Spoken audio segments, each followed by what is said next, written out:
आई लोग रोने के कन्यादान के गाना सुनाओ तनी आ सुनी लोगिन अपन प्यार दुलार दी लोगिन।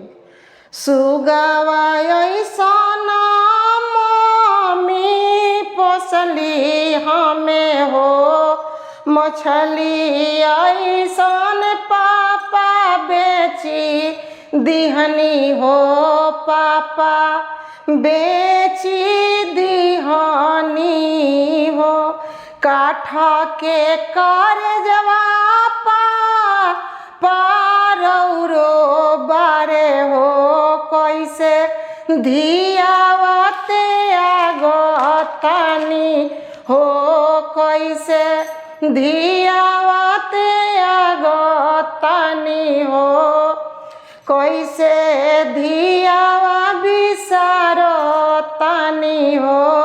जब बेटी देखा ली पापा के ओरिया हो, पापा मुहावा फेरी दिहले हो, पापा मुहावा फेरी दिहले हो।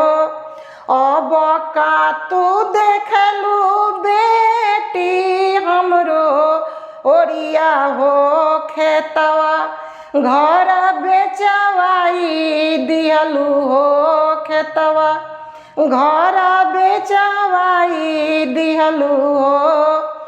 एतना बचनिया जब सुने ली दुलारी बेटी हो, ढर ढर नैना ढरे हो, ढर ढर नैना धरे हो।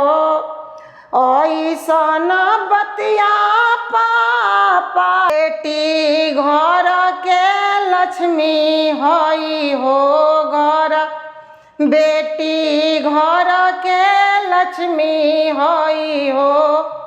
ज़्यादा से ज़्यादा सब्सक्राइब करी, अपन प्यार दुलार दी लोगी, कमेंट करी, शेयर करी, अपन प्यार दुलार दी लोगी।